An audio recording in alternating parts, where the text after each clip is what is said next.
గౌండి మట్టి వినాయక స్వామిని చూడడానికి వెళ్తున్నాం.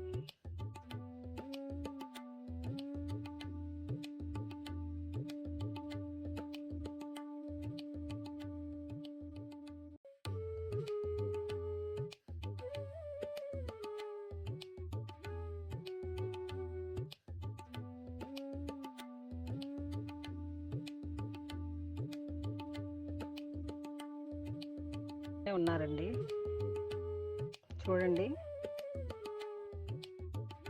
వరదను సైతం లెక్క చేయకుండా చాలా బాగా పనులు చేశారు. 60 రోజుల నుంచి స్వామివారిని తయారు చేస్తున్నారు. వరద నీరులోనే ఉన్నారండి. వరద లేకపోతే ఇంకా సుందరంగా అలంకరించేవాళ్ళు లైటింగ్ తోటి.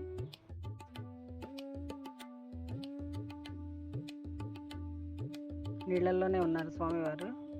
లైటింగ్లో స్వామివారు చూడడానికి 2 కళ్ళు సరిపోవట్లేదు. వరదని, నీళ్ళని, వర్షాన్ని లెక్క చేయకుండా వచ్చి దర్శించుకుంటున్నారు ప్రజలందరూ స్వామివారిని.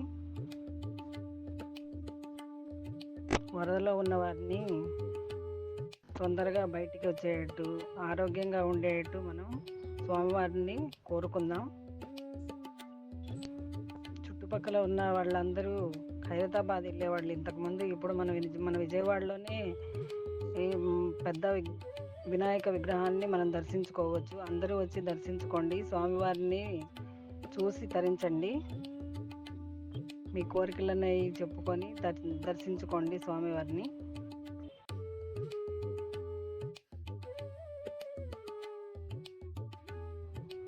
ఈ వినాయక చవితి ఉత్సవాల్లో ఇలాంటి అనేక ప్రత్యేకతలతో మన విజయవాడ గర్వపడుతోంది.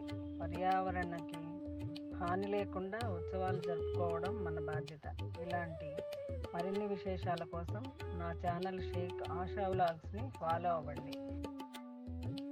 ప్రత్యేక క్షణాలు మీకు ఎలా అనిపించిందో కామెంట్ చేయండి. నా ఛానల్ సబ్స్క్రైబ్ చేసుకోండి, లైక్ చేయండి, షేర్ చేయండి.